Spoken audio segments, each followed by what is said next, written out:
Olá, boa noite a todos. É com grande alegria que estamos realizando essa live em comemoração aos 176 anos da imigração belga em Ilhota, uma das primeiras do Vale do Itajaí. Sejam todos muito bem-vindos. Eu sou Sueliana dos Santos, presidente da Associação Ilha Belga, sou descendente das famílias Van der Hurt, da região de Flandres, e da família Villain, da região da Valônia. Olá a todos, meu nome é Daniel Ostins, sou vice-presidente da Associação Ilha Belga e descendente da família Ostins, da região Flandres. Boa noite a todos e todas. Eu sou Mark Storms, eu sou belga, pesquisador sobre a presença belga no Brasil. Temos como convidado, o pesquisador e escritor da presença belga no Brasil, o senhor Mark Storms, que já esteve conosco no ano passado, comemorando esta data, o lançamento do seu livro, Sabores Belgas no Brasil.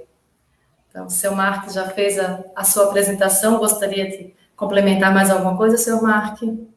Não, eu gostaria de dar as parabéns a Ilhota, a todos os descendentes belgas no Vale Europeu, a todos os ilhotenses e também a Associação Ilha Belga para essa data muito especial que estamos festejando hoje e sobre a qual vamos conversar e compartilhar algumas coisas.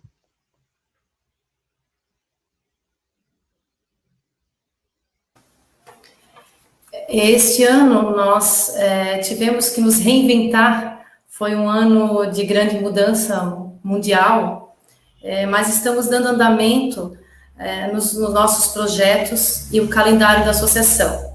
Alguns de formato virtual, como esse, mas o importante é que nós não paramos durante todo o ano.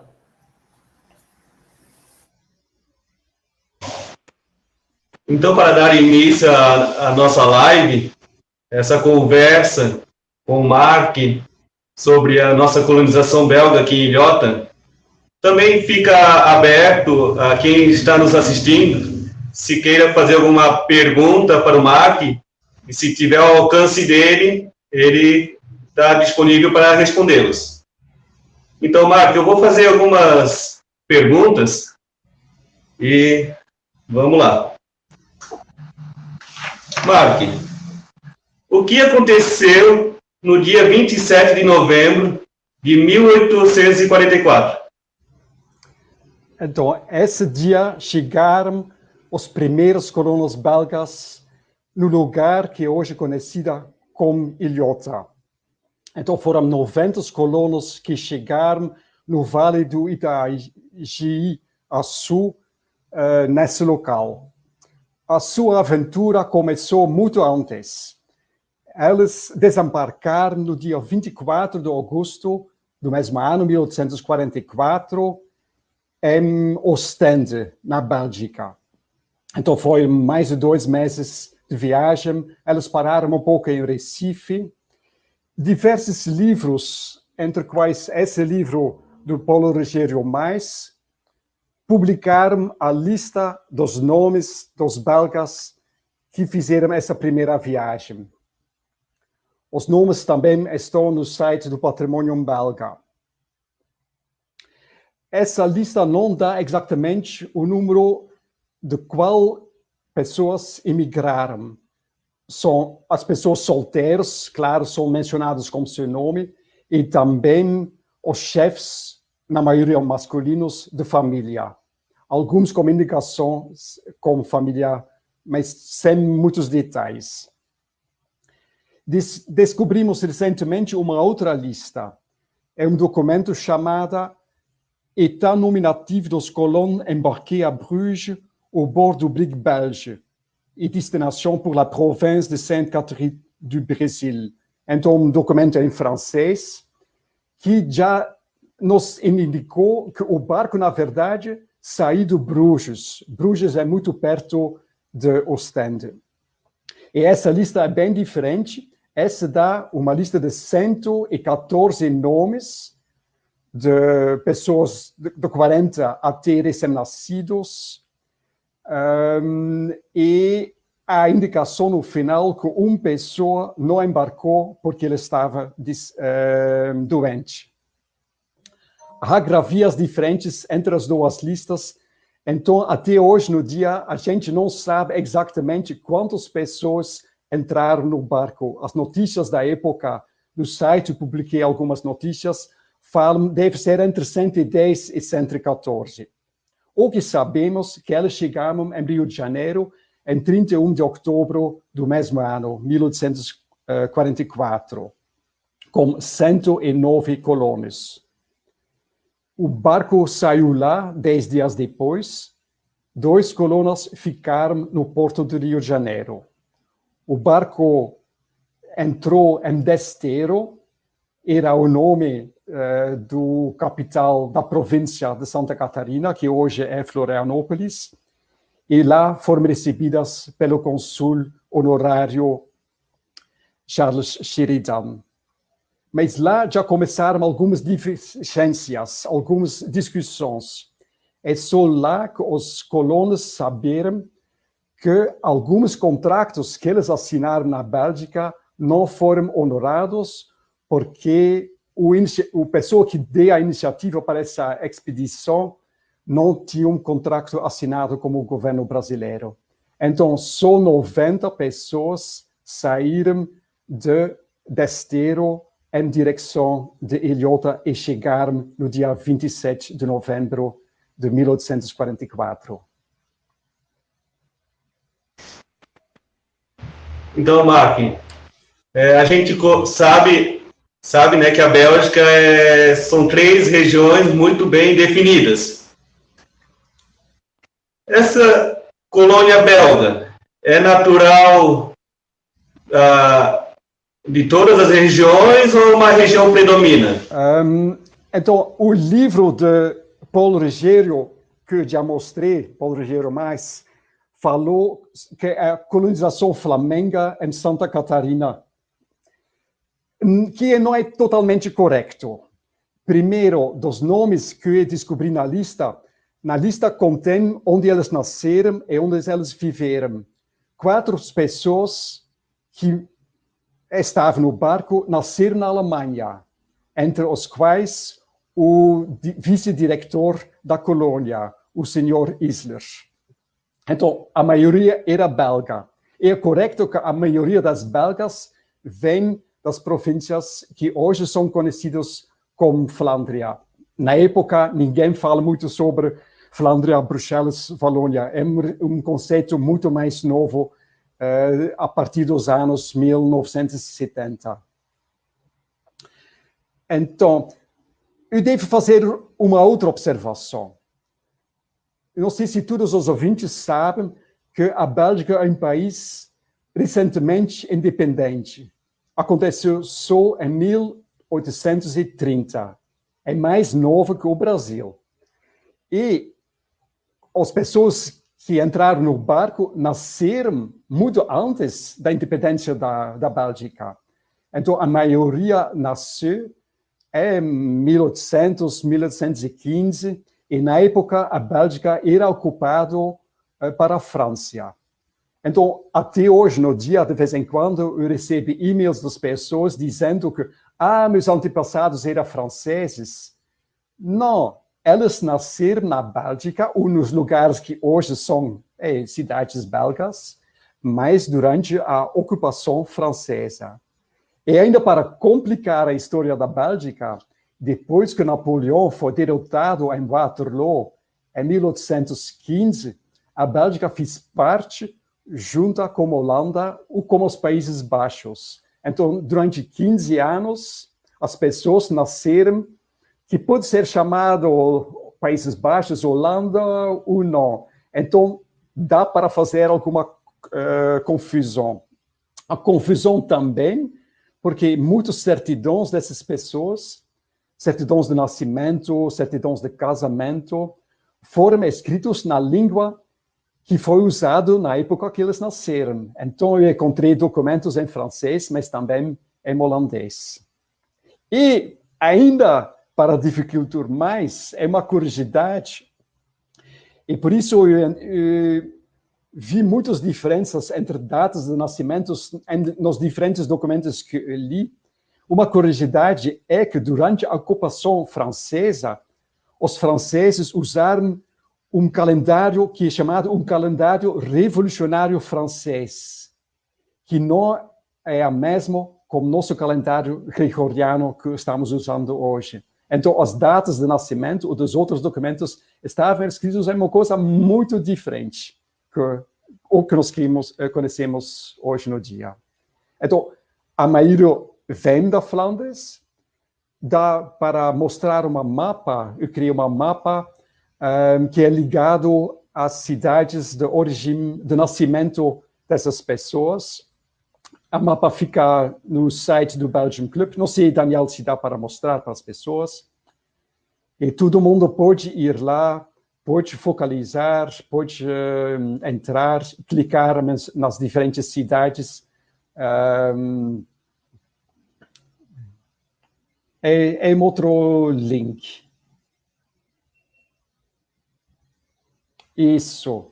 Então, não sei se dá para fazer um zoom, coloquei na plus. Então, aqui dá para ver das cidades de onde nasceram as pessoas. Eu fiz alguns ajustes no livro de Rogério Mais, porque eu sou belga, eu nasci lá, eu conheço melhor as coisas, então alguns gráficos que foram escritos diferentes, algumas outras coisas que eu não achei, mas eu fui atrás dos documentos de nascimento e fiz algumas pequenas mudanças. Então, eu convido todo mundo para clicar em uma cidade e ver qual pessoa, qual família nasceu nessa cidade.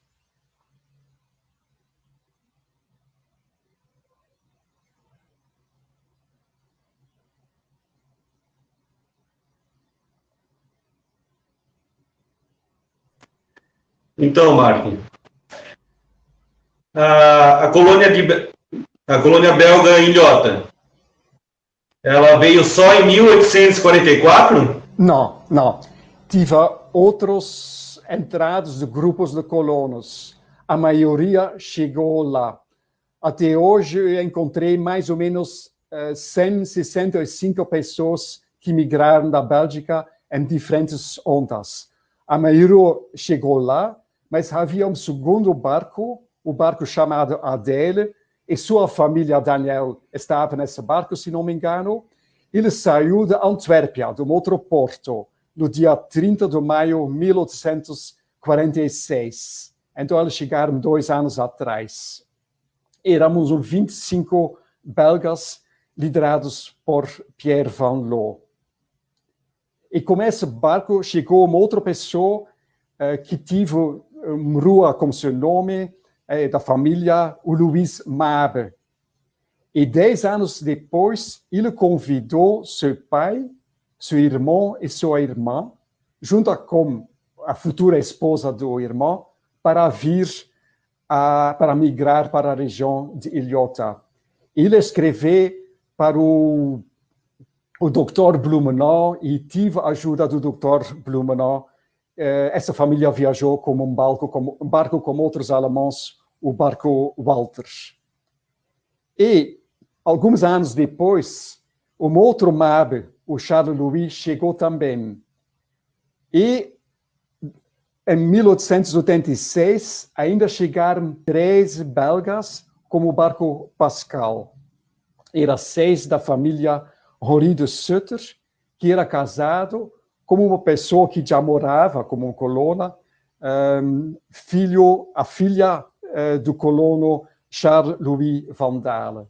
Então, não é uma onda só, são diferentes ondas, e provavelmente também dos primeiros que se separaram, começa o conflito em Esteiro, alguns também que ficam na região, Pedro Alcântara, mas também depois mudaram para toda essa região.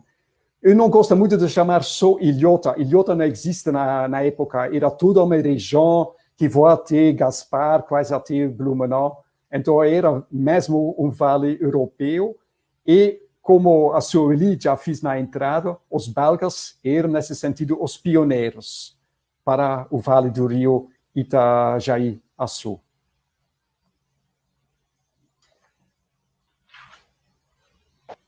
Mark, e a gente tem como chefe da iniciativa de colonizar o Vale Europeu, né? Aqui na Foz do Itajaí, o senhor Charles Maximiliano Luiz Valede. Quem seria ele? Então, eu espero que todos os ilhotenses conheçam ele, porque tem uma praça como nome do Charles, o Carlos Van Lede.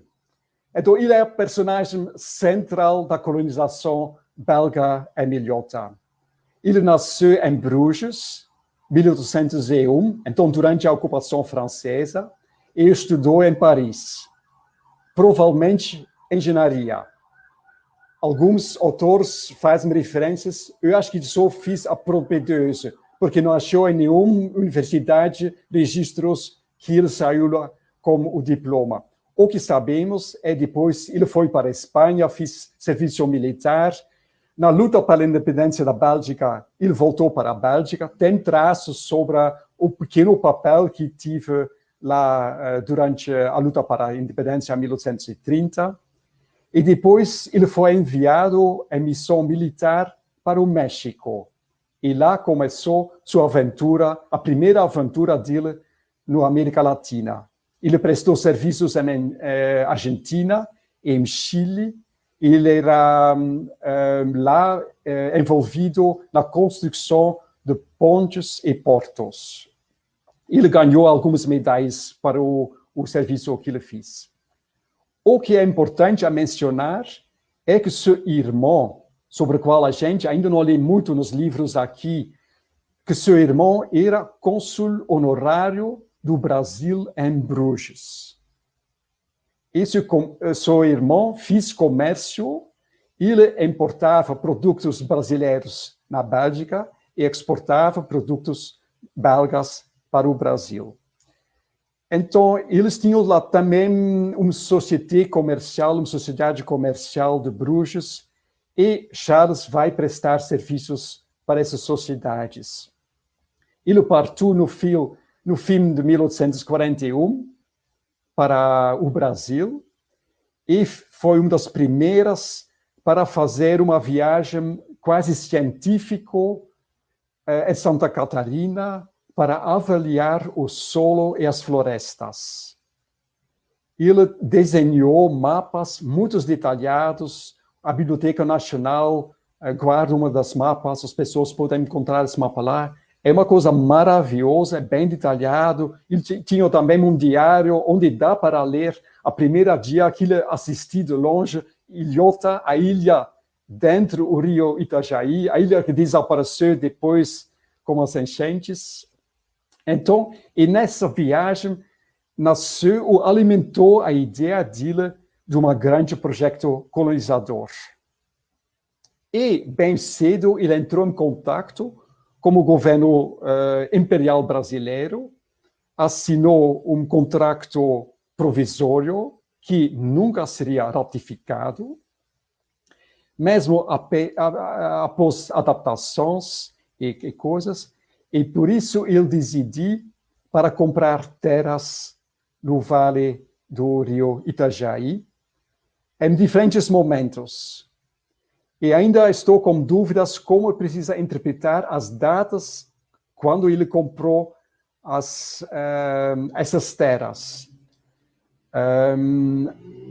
Eu tinha recentemente acesso virtual, não nos documentos, mas numa lista de documentos que são guardados no arquivo em Bruges. E lá os dados são diferentes dos dados publicados nos livros, os mais conhecidos. O livro aqui do Carlos Ficker é quase o Bíblia para as pessoas que querem, a Bíblia para pessoas que querem conhecer alguma coisa sobre a história da colonização. E também o Paulo usou as mesmas informações, mas as datas não combinam. Então, o Charles Van Lede só adquirir terras quando as pessoas quase estavam embarcando em Rio de Janeiro, foi acima da hora. Alguns falaram que ele foi na Bélgica para buscar os belgas, que ele atravessou, o que não é correto. Ele estava em Rio de Janeiro quando o barco com os belgas chegou lá para ainda negociar com o governo sobre algumas coisas. Então, outro facto é que Van Lede, a ideia da colonização, até hoje no dia, não é muito claro. Ele era engenheiro, então dá para entender que ele gostaria mais de explorar as minas de carvão ou minas de ferro, e menos um projeto de colonização de produtos agricultores. Tem outros pesquisadores que falam que ele estava interessado em criar uma colônia que quase vai ser independente do Brasil. Os belgas tiveram algumas ideias nos outros lagos do mundo, depois eles fizeram essa coisa em Congo. Então, por acaso, Ilioto ainda hoje é brasileiro, mas poderia ter sido belga. Alguns pesquisadores deram para entender que algumas forças foram para esse sentido. E tem alguns outros que falaram, não, na época, e vamos falar, espero, sobre isso também, a Flandres tinha muitas pessoas pobres, então era um projeto para criar um melhor, para um futuro para essas pessoas pobres. Então a figura de Van Lede é até hoje, nos dias, uma figura que para alguns é um herói e para outros é um vilão. Ainda é muito difícil para entender e para dizer só a leitura dos documentos que ele deixou nesses arquivos vai dar um pouco de luz sobre ele. O que foi, quando ele faleceu em 1875, ele deixou suas pertenças, ele teve algumas casas em Bruxelas, e ainda as terras que eram seu nome aqui no Brasil, ele deixou isso para um hospital em Bruges. E lá começou a confusão. Porque os herdeiros gostariam de ter esse dinheiro.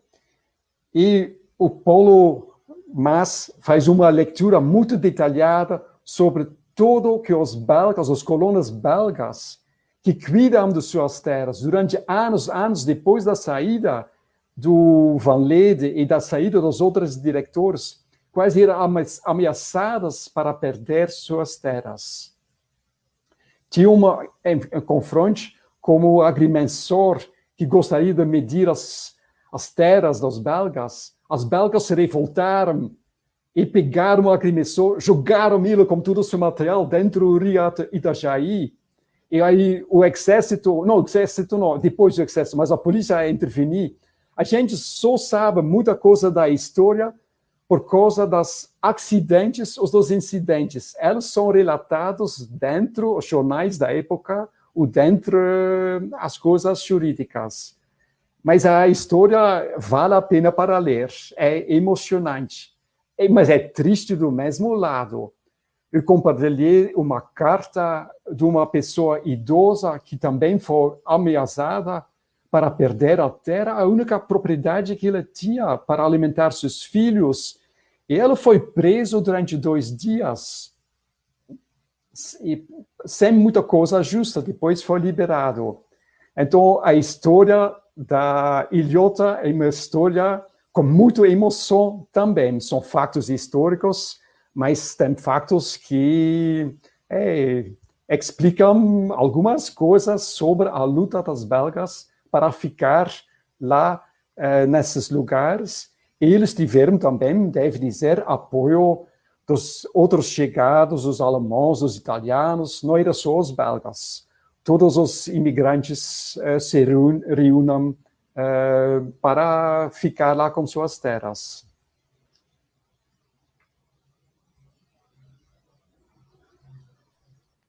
Marco, então a gente conversou sobre o chefe da colonização belga Ilhota, e agora vamos nos colocar no lugar dos imigrantes. Por que migrar? Acho que Qual era a situação que a Flandres estava vivendo no século é isso mesmo. XIX? A história é universal. As razões para a maioria das pessoas que migraram é sempre a mesma, em busca de uma vida melhor. E precisamos ver um pouco como é a Europa no início e como era a Bélgica no início do século XIX e no começo da independência da Bélgica. Então, a Europa viveu uma crise econômica em função da Revolução Industrial, que começou na Inglaterra e que provocou desemprego em massa, fome e empobrecimento da população rural. E a Bélgica tinha muita população rural, especialmente nesses lugares da Flandria do Oeste, capital Bruges, e da Flandria de Leste, capital Gent. Além de trabalhar nos seus pequenos lotações, a maioria viveu de alguns trabalhos extras. E muitos trabalhavam no processamento do linho. A região lá ainda é conhecida para... hoje no dia são mais para a produção de máquinas de fabricação de textiles, mas também para textiles de linho. Então, os camponeses ganharam alguma renda extra para a sua sobrevivência. Mas o que aconteceu? Em 1836, a França abriu os seus direitos, diminuiu os direitos aduaneiros para a chegada de textil inglesa que foi produzida nessas máquinas que tinham uma produção muito maior, muito mais barata que a produção local, quase artesanal, dos belgas. Então, durante um período bem curto, de 1837 a 43, as exportações de linho belga para a França caíram pela metade, que causou um grande empobrecimento. Uma terça da população, até quase a metade, foi condenado a mendigar ou pedir ajuda ao governo para sua sobrevivência. E no topo dessas crises, a Europa experimentou ainda invernos duros. Esses começaram um pouco depois da saída do primeiro barco, mas esses que viveram e que chegaram no segundo ou nas outras barcas viveram os invernos de 1845, 1846, que destruíram grande parte das cereais. E, para compensar essa perda, os belgas começaram a plantar batata. Batata frita é um produto nacional, vocês sabem disso.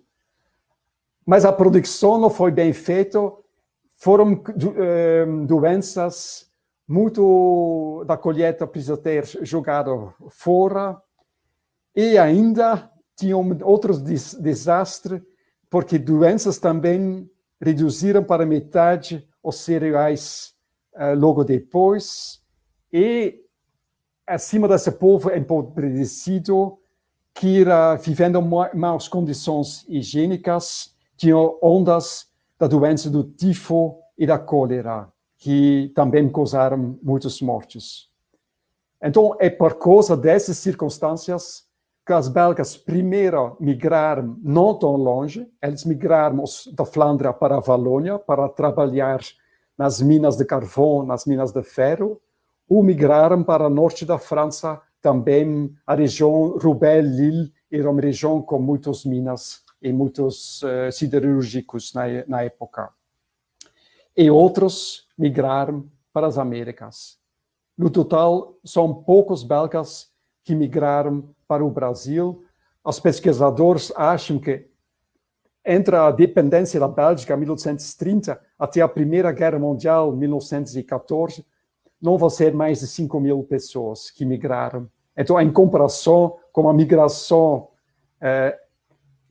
alemão, espanhol, japonesa, são poucas pessoas. Por isso nós encontramos tão poucas colônias belgas e por isso Ilhoto é um caso muito especial na história belga.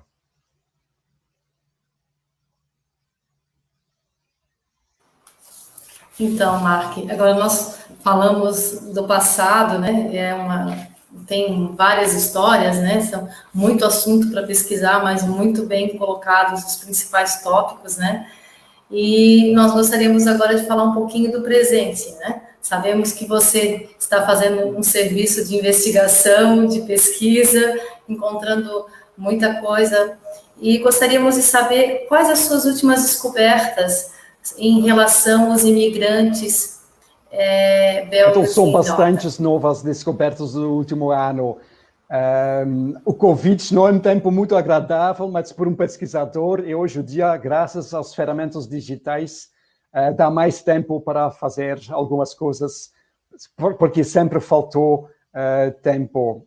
Eu já mencionei esse documento que achei, e está nominativo do Colón, que era um documento muito importante, porque temos para a primeira vez uma lista, a original de uma lista. Eu nunca achei o original da lista do Rogério Mais. Se alguém sabe, por favor, manda para mim.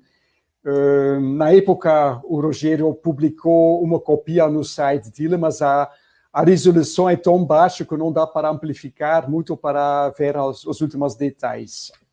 Então, esse documento é uma coisa muito... Mas eu tive também muita ajuda de diferentes pessoas.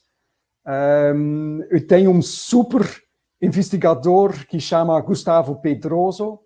Ele enviou uma mapa hidrográfica dos rios Itajaí a Sul, de 1856, com uma indicação de onde os colonos tiveram seu lugar, para ver como a situação de hoje. O Gustavo também foi atrás de muitas certidões de nascimento, de casamento, de falecimento, de óbito, e enviou esses documentos para mim. São coisas, eu coloquei muitos desses dentro das descrições dos descendentes belgas. Tem uma outra pessoa de Blumenau, o Rodrigo Schmidt, que tem um laço belga na família. Ele me fez atento a um censo de 1850, 1851, da colônia Itajaí Grande. E Ilhoto, na época, junto com Gaspar e Blumenau, fiz parte dessa colônia. Esse documento é muito interessante porque ele relata os produtos e a produção dos belgas. Então, sabemos quantas vacas, quantos bois os belgas tiveram nessa época. Quantos quilos de arroz eles produziram. Eles também produziram batata. Claro, cana-de-açúcar. Alguns produziram mesmo cachaça, tinha um engenho. Então, todos os detalhes são dentro desse censo de 1850. É uma fonte fantástica. Eu gostaria muito de saber se, na época ou depois, tiveram outros censos. E, graças a uma troca de e-mails com historiadores na Bélgica, eu recebi alguns artigos em holandês.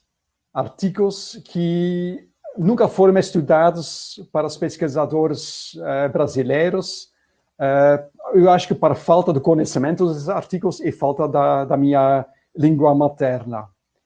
E esses documentos são interessantes porque elas muitas vezes trazem algumas cartas que os colonos escreveram pessoas.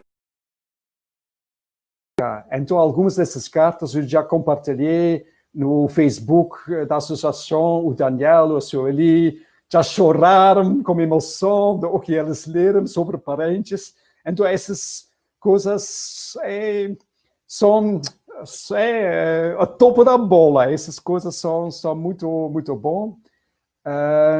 Eu já mencionei alguns nomes. É sempre difícil para não mencionar todos. Eu também gostaria de agradecer o Daniel, a Sueli, de vocês também já recebeu, dos seus parentes, algumas dicas, e também da historiadora Helene, que me enviou documentos, e o cônsul Thomas Mas, o cônsul da Bélgica aqui em São Paulo. Eu já troquei um montão de coisas com ele para saber o contexto, como devo dizer, o contexto consular na época. Era necessário as pessoas terem um passaporte na época, qual era a situação das mulheres na época, e ele me deu também, ele me ajudou também a interpretar algumas textos em francês que eram complicados para entender. Então, sou muito grata a toda essa ajuda, a toda essa energia, o entusiasmo que também me dá energia para continuar com essa pesquisa e publicar dentro dos sites do patrimônio belga. Do outro lado, eu devo dizer que pesquisar é coisa estranha. Mais que eu acho, mas eu tenho a ideia que não se conhece muitas coisas. Cada coisa que eu acho me faz questionar um texto, um outro fato, porque nomes têm grifias diferentes, datas de nascimentos não são os mesmos, os de falecimentos não são os mesmos. Então, cada coisa, cada interpretação, você precisa também interpretar, questionar coisas que você está lendo nos artigos. Então, é através dessa troca, dessas coisas, que estão surgindo novas perguntas, e eu tenho um montão de perguntas sobre a história da ilhota. Para as pessoas que estão interessadas, como associação, nós fizemos uma ideia bem bacana. Nós criamos uma pasta no Google Drive, no qual nós compartilhamos muitos desses documentos originais. Então, futuramente, espero que vamos criar um sistema que todo mundo pode ter acesso a esses documentos e que, por enquanto, nós temos um arquivo físico e, para eu, trabalhando de São Paulo, as coisas digitais também me ajudam bastante. Então, espero que futuramente, e também me vi que são muitos descendentes de ilhota que viajaram para o mundo e para o Brasil inteiro, que ficaram em outros lugares. Então, eu espero que assim podemos compartilhar esses documentos e fazer novas perguntas que vão dar novas respostas. E assim, a história sempre precisa ser interpretado e reinterpretado. São camadas e camadas e camadas. E ainda não sabemos aonde vamos chegar. Isso também traz felicidade. Nós só temos que agradecer a você, porque está contribuindo bastante com a nossa história, com esses achados, né? Para nós, são preciosidades, né? Obrigada. Mark, então, a gente já falou do passado, falou do presente, da pesquisa. Quanto ao ponto de vista, o futuro, dessas redescobertas das origens das famílias belgas aqui em Ilhota, principalmente com o teu projeto da exposição, né, passado e presente, memória e presença dos descendentes de imigrantes da colônia belga em Ilhota, Santa Catarina. Então, quando eu fiz minha pesquisa para o meu livro que apresentei o ano passado, e a associação tem exemplares, então as pessoas que ainda não adquiriram um exemplar, vale a pena adquirir, porque tem história de ilhota. Então, quando eu fiz essa pesquisa, entrei em contato, o Sueli entrou em contato comigo, e tive o prazer, muito bem, Daniel, tive o prazer de conhecer a mãe da Sueli. Ela é famosa pelo seu pão belga. Então, nesse momento, eu fico um pouco surpreso com todas as coisas, que nunca foi organizada uma exposição que conta a história da colônia belga. E falando com o Sueli, falando com outras pessoas, como Daniel, cresceu uma ideia de organizar uma exposição com o amplo envolvimento dos descendentes.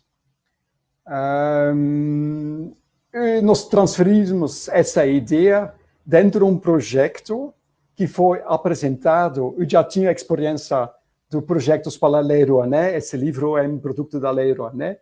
Então, a associação estava de acordo para eu transferir isso e apresentar para a Lei Rouanet.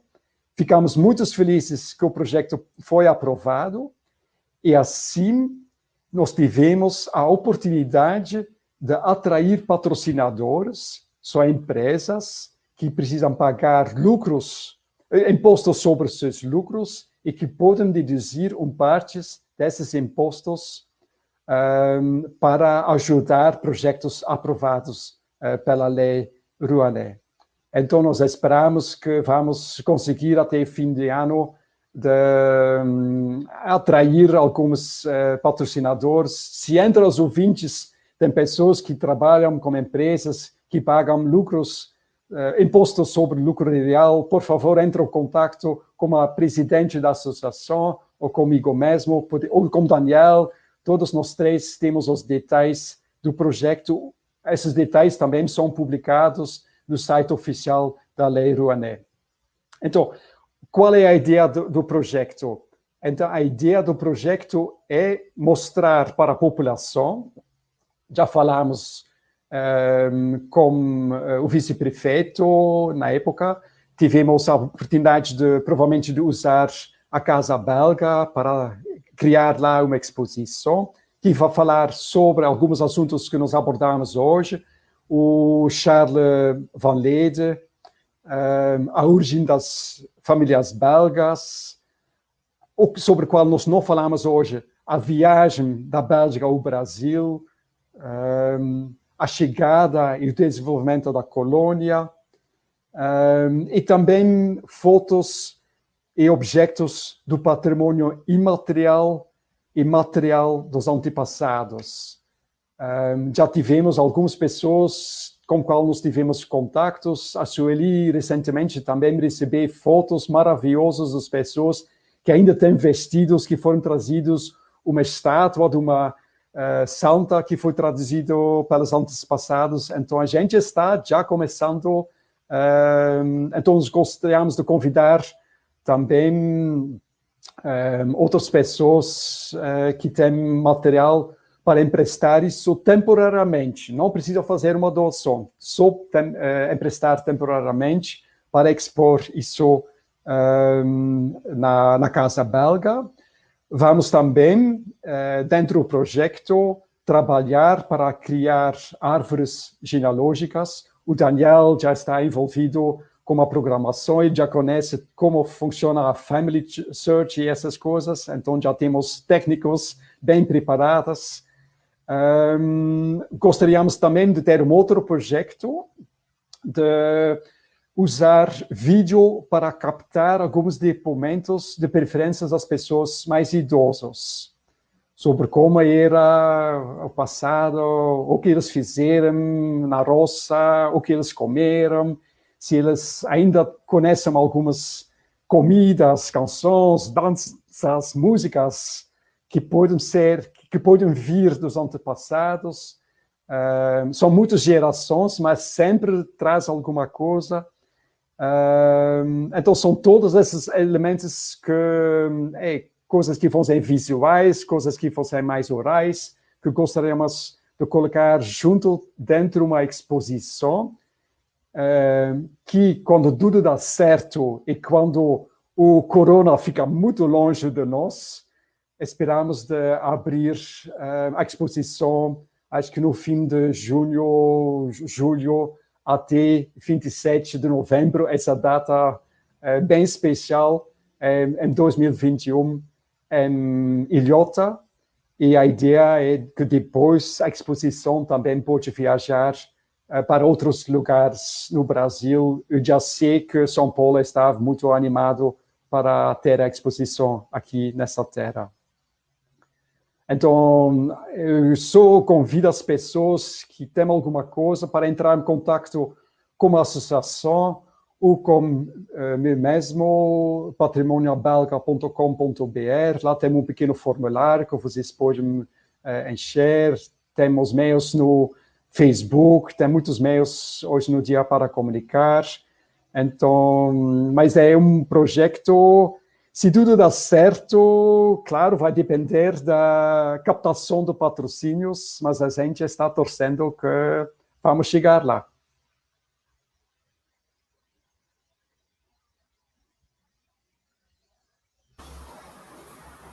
Obrigada, Mark, novamente, né? Porque realmente esse projeto é muito importante para o nosso município, para o resgate da colônia belga aqui em Ilhota, né? Essa memória que se perdeu e que é um dos objetivos principais, né? A missão da Associação Ilha Belga, esse resgate, né? E manter a cultura, né? No nosso município. Então, é muito emocionante, né? Isso para nós da associação, estarmos com esse projeto, né, em andamento. Então, assim, pena que já estamos, né, chegando... temos alguma pergunta, Daniel, que dá, de repente, para a gente...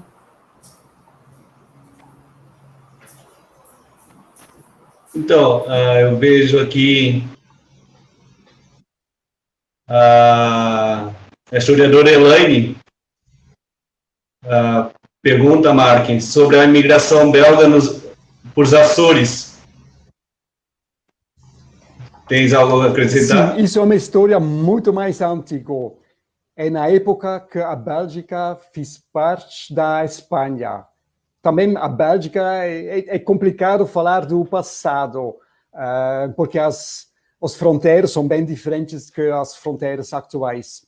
Mas a cidade de Bruges, a cidade onde nasceu também Carlos Van Lede, de onde saímos, a cidade de Bruges tem uma ligação bem forte com Lisboa.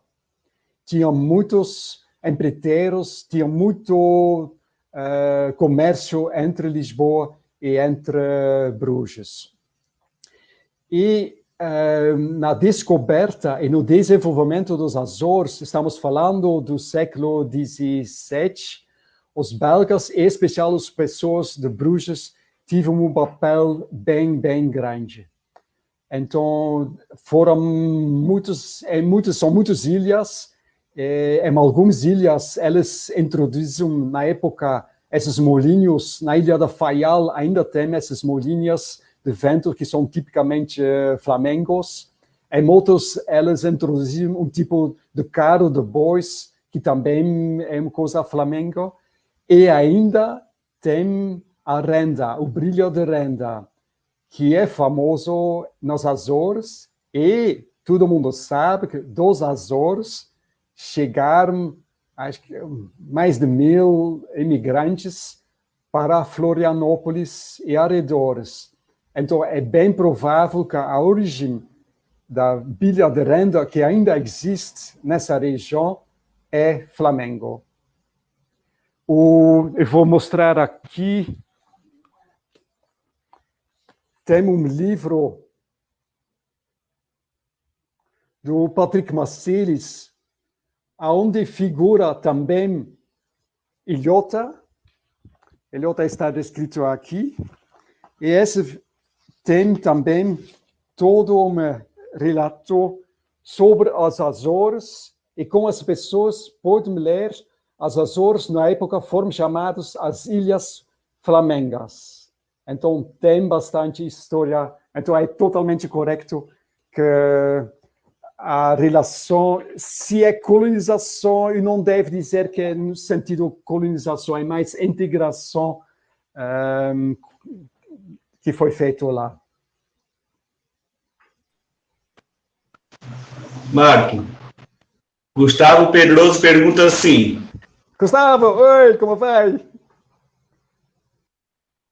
Na época da imigração dos colonos, o governo belga facilitava a imigração de quem quisesse sair do país ou colocava muitos obstáculos para imigrar? Ainda faz parte da minha pesquisa. Estou lendo alguns documentos sobre a política belga. Devo dizer, a primeira embarcação quase não tinha muita política, não tinha muitas coisas, eles não fizeram muitas dificuldades, mas também nenhum apoio. O Van Lede era liberal. Quando ele voltou para a Bélgica, ele foi eleito para o Partido Liberal dentro do governo da Flandra do Oeste. Então, ele era liberal, e na ideia da liberais da época, eles não querem muito apoio financeiro para seus projetos do governo, para do outro lado também não ter muito de prestação de serviços em volta. Então, para a colonização, é quase certo que os colonos não tiveram apoio financeiro do governo belga. Eles tiveram, sim, apoio. Os documentos são bem claros. Na segunda embarcação do barco Adèle, todos os passaportes, todos os colonos receberam de graça seus passaportes. E foi escrito algumas cartas para o prefeito da cidade de Antuérpia e também para o honorário do Brasil para fazer essa parte. Então, tinha algumas coisas, é só depois que a Bélgica, e depois é como eu falei, os desastres, infelizmente, acontecem depois da chegada dos 2 primeiros barcos na Bélgica. E só depois tinha mais ajuda para colonização. Eu acho que para Van Lede, o que enfraqueceu o projeto dele também é que, na época, a Bélgica tinha um outro projeto de colonização em São Tomé, em Guatemala. E esse projeto foi um desastre. E a Bélgica estava envolvida quase militarmente e com outras coisas nessa colonização. E muitos políticos não querem que essa história se repetisse. E por isso Van Lede fica um pouco longe dessas coisas. Mas Van Lede era muito bem integrado, ele criou um tipo de uma empresa colonizadora, e dentro dessa empresa tinha pessoas do alto escalão política, governadores das províncias belgas, advogados, capitalistas. Então, desse lado, ele obteve apoio.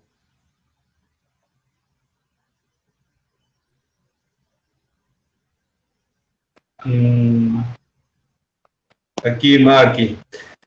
Rodrigo Bruni Schmidt. Rodrigo. Mark, como tem sido sua pesquisa em arquivos históricos de Santa Catarina? Até agora, eu não tinha a possibilidade de ir pessoalmente lá e fazer muita pesquisa. Junto com o Sr. Eli, nós visitamos o arquivo lá em Itajaí, nós falamos com o arquivista, ele falou que lá tem poucos documentos. Eu estou fazendo uma lista, eu sei que alguns documentos do Carlos Ficker são guardados nos arquivos de Joinville. Eu tenho os números, eu gostaria muito, eu gostaria de fazer isso pessoalmente. Infelizmente, é complicado para viajar nessa época do Covid. Também não quero que outras pessoas façam loucuras para ir buscar lá. Mas tem documentos que eu gostaria muito de pesquisar em Joinville. Eu vi também que nos arquivos do Blumenau tem documentos que podem ser bem interessantes. E ainda eu sei que tive alguns casos judiciais. Uma, eu acho que é 1904, uma outra é muito mais antigo. Então, eu gostaria também de saber que instância pode guardar esses relatos desses casos judiciais. Uma é um envolvimento de alguns belgas, outra é mais a história da perda da terra. E o que a gente conhece hoje no dia é só através de fontes secundárias. jornal que escreve um pouco sobre isso, mas todo mundo que lê jornal sabe que não é sempre muito... é uma fonte, tem muitas outras fontes, é bom de comparar essas fontes. Então, até hoje, Rodrigo, eu fiz pesquisa virtual. Na maioria do tempo é dentro da biblioteca digital lá em Rio de Janeiro, a Biblioteca Nacional, dentro os arquivos nacionais em Rio de Janeiro. Mas eu estou animado, não era dentro do meu planejamento que o Covid fica tanto tempo entre nós, então eu espero que logo eu possa... Eu tenho um passado, eu tenho uma formação como bibliotecário e era diretor de uma associação de bibliotecários e arquivistas, então eu também sempre gosto muito de ficar nesses meios e comunicar com os profissionais de lá. Então, estou animado para conhecer melhor.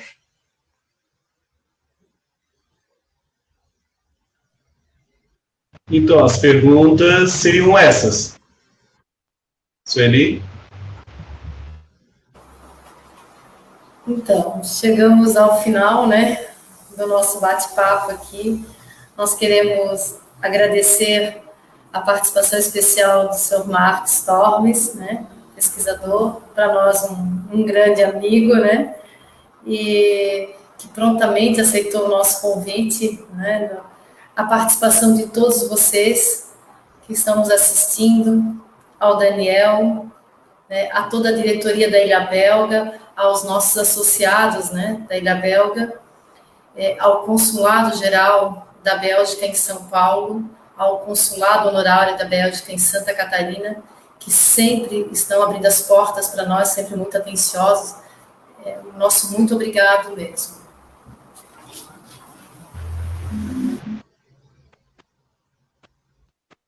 Bom, eu estou procurando um comentário aqui. Só um momento.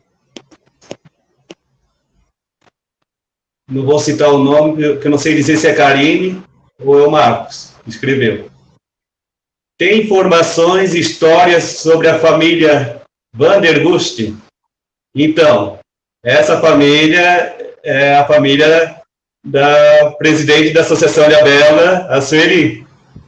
Então, assim, dentre de tantos objetivos que a Associação Ilha Belga tem, né, eu convido a todos a acessar nossas redes sociais. Um dos objetivos é construir a árvore genealógica das famílias. Então, as famílias que já têm a árvore montada e puder disponibilizar para nós, a gente fica bastante grato. Quem tem interesse de saber sobre sua origem, depois eu coloco no comentário as famílias que são descendentes, podem entrar em contato conosco. Então, quero aqui agradecer a participação especial do Mark. Muito obrigado, Mark, sempre pela sua atenção com a nossa associação. Quero agradecer a participação de todos, da presidente, Sueli, da diretoria, dos associados. Também agradecer ao Consulado Geral da Bélgica, em São Paulo, e também ao Cônsul Honorário de Santa Catarina. Muito obrigado a todos. Eu também gostaria de agradecer o convite da Associação Ilha Belga. É sempre muito bom de ter a possibilidade de falar um pouco sobre essas pesquisas que são um pouco solitárias de vez em quando, e agora temos um público para compartilhar. Recebi perguntas das pessoas que estão me ajudando, então isso traz um grande prazer.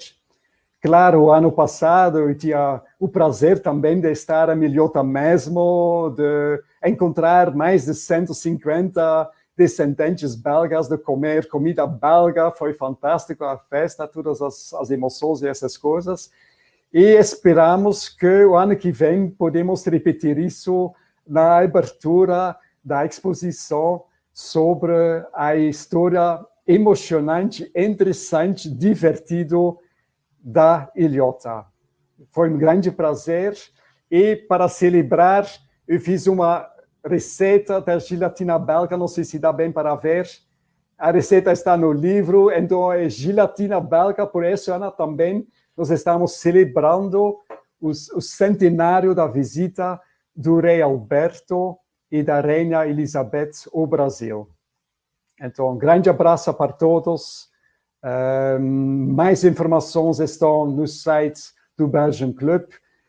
Lá tem, com certeza, detalhes sobre a família Van der Gucht, sobre muitas outras famílias. Então, explora, e se vocês conhecem mais informações, por favor, eu convido todo mundo para compartilhar. É assim que o nosso conhecimento vai crescer e vai interessar ainda mais outras pessoas.